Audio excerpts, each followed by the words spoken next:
Halo saudara, dari Washington DC, saya Helbi Yohanes dan tim VOA kembali hadir dengan serangkaian berita Amerika Serikat dalam segmen Sapa Dunia. Kami awali dengan peringatan bahaya bagi sekitar 9 juta warga di wilayah Los Angeles dan Ventura County akan meningkatnya cuaca kebakaran yang lebih berbahaya, sehingga mendorong evakuasi yang semakin meluas. Api masih berkobar di sekitar wilayah Los Angeles dan regu pemadam terus berupaya menanggulangi kebakaran luas ini, terutama dengan kembalinya angin Santa Ana yang berhembus kuat.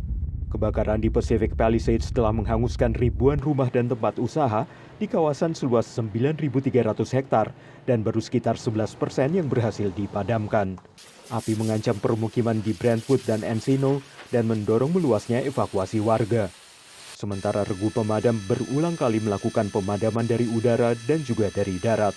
Korban tewas meningkat menjadi sedikitnya 16 orang, sementara 13 masih hilang dan lebih dari 150.000 warga mendapat perintah evakuasi. Gubernur California Gavin Newsom telah meningkatkan jumlah garda nasional yang dikerahkan di Los Angeles. Regu pemadam dari Meksiko juga telah tiba untuk membantu dan gubernur menyambut mereka di bandara. Pihak berwenang menyatakan bertekad mengungkap apa penyebab tepat dari kebakaran besar ini dan mengumumkan telah membentuk gugus tugas yang dipimpin ATF atau Biro Alkohol, Tembakau, Senjata Api, dan Bahan Peledak Amerika. Saudara, runtuhnya rezim Bashar al-Assad di Suriah meningkatkan ketegangan antara Turki dengan Israel. Hubungan kedua negara sudah tegang karena perang Gaza, dan kini keduanya mengerahkan pasukan ke wilayah Suriah. Turki dan Israel sama-sama mengerahkan tentaranya ke Suriah setelah jatuhnya rezim Bashar al-Assad. Hubungan kedua negara sudah tegang akibat perang Israel-Hamas di Gaza. Para analis memperingatkan risiko konfrontasi regional baru. And Israel fears that Syria will be used again for transfer of weapons from Iran to Syria, and hence it will need to operate in the future in Syria. And the situation of Turkish forces in southern Syria will create a problem for Israel and a risk for confrontation. Sebuah laporan pemerintah Israel memperingatkan risiko itu. Dukungan publik Menteri Luar Negeri Israel Gideon Sa'ar terhadap Kurdi Suriah yang ditetapkan Ankara sebagai teroris semakin mengobarkan ketegangan. Baik pemimpin Israel maupun Turki mengklaim memiliki hubungan dekat dengan Presiden AS terpilih Donald Trump. Dan analis mengatakan itu akan memberi Trump pilihan yang sulit. Trump cabinet picks do point to a very pro-Israeli, pro-Netanyahu direction. And of course, the poor state of Turkish relations with Israel will be a problem, especially in U.S. Congress. But I think separate from Trump's cabinet picks and bureaucratic picks, this group, the inner core, believes Turkey is key to this region. Donald Trump sangat mendorong pembebasan sandera Israel dan langkah mengakhiri perang sebelum dia mulai menjabat bulan ini. Ini dinilai sebagai peluang bagi Erdogan untuk memperkuat hubungannya dengan pemimpin AS.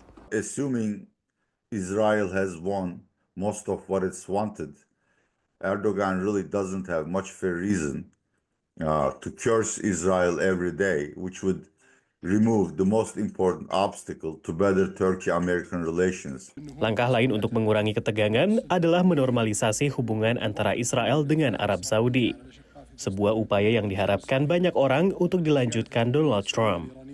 Because the normalization deal with Israel and Saudi Arabia will have a Palestinian component, and that will relax some of the tensions between Israel and Turkey on the Palestinian issue. Dari Washington DC, demikian laporan tim VOA. Beralih ke beragam produk untuk mengatasi rasa kesepian tampil di pameran elektronik konsumen di Las Vegas. Pengembangan beragam produk ini terjadi di tengah survei oleh psikiater yang menunjukkan sekitar sepertiga warga dewasa Amerika merasakan kesepian sedikitnya sekali seminggu, dengan kelompok paling rentan di antaranya lansia dan warga dewasa paling muda.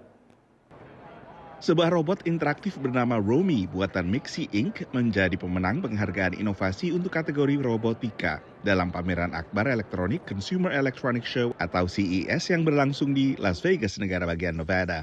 Robot ini dirancang untuk mengatasi kesepian. In the morning, you can wake up and Romy will say, "Good morning." And when you're back from work, Romy will say, "Welcome home." Well, unlike a normal AI that might just answer a question, Romy will actually converse with you. So something like, "Romy, I got some bananas today. Wow, they look great. Let's eat them together." Romy saat ini baru tersedia di Jepang dan dijual dengan harga 90.000 yen atau sekitar 9 juta rupiah. Versi terbarunya baru akan dijual di Amerika Serikat sekitar Maret. Masih di CES, sebuah robot anjing dirancang untuk mengatasi tak hanya rasa kesepian, tapi juga gejala demensia pada lansia. Robot bernama Jenny ini diproduksi oleh Tombot, sebuah perusahaan yang bermarkas di negara bagian California. These puppies are designed to treat the behavioral and psychological symptoms of dementia, reduce the need for certain medications including psychotropics. Kehadiran sejumlah robot untuk mengatasi kesepian ini mendapat respons positif dari pengunjung. Loneliness is the feeling of not having social contacts. You could be in a 500-bed facility or in a community of many, many people, and you could still be lonely if you don't have those social connections. Jenny dijual dengan harga $1.500 atau lebih dari 24 juta rupiah. Selain dijual langsung ke konsumen, produk ini juga disewakan ke institusi yang membutuhkan termasuk panti lansia. Demikian laporan tim VOA. Kini kita tengok Nick Hartanto yang pindah ke Amerika pada usia 10 tahun dan kini berusaha menggali identitas dirinya sebagai warga diaspora Indonesia. Nick menumbuhkan ikatan dengan tanah air dengan membuat film bertema makanan, khususnya makanan Indonesia. Karya terbarunya, film pendek berjudul Daily City, mengantarnya ke berbagai festival film di Amerika. Menuturkan kisah yang berakar dari makanan menjadi tema pilihan Nick Hartanto, diaspora Indonesia di Brooklyn, New York, yang berprofesi sebagai pembuat film. Having moved to this country at a young age, I feel like in order to fit in, I've lost some of my Indonesian identity. But every time I eat our food, every time I cook our food, I feel like it provides me this kind of unbreakable bond to my culture. Nick yang berasal dari Surabaya pindah ke Amerika bersama orang tuanya di usia 10 tahun. Mereka menetap di Daly City, California, di mana Nick menempuh pendidikan dasar sebelum pindah ke Boston untuk melanjutkan kuliah film di Emerson College. Kehidupannya sebagai anak imigran di Daly City kemudian melahirkan film pendek dengan judul yang sama. Shortly after moving here from Indonesia,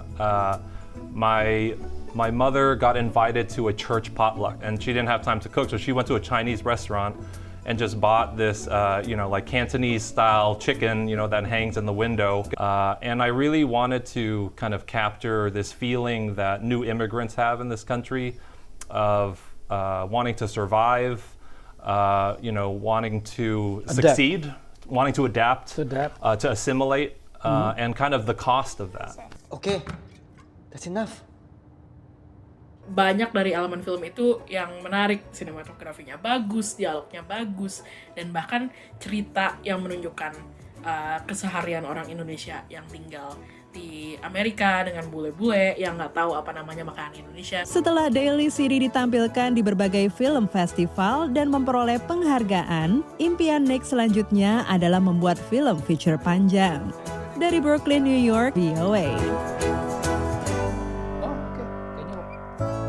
Saudara, kami akan kembali dengan Sapa Dunia Senin depan.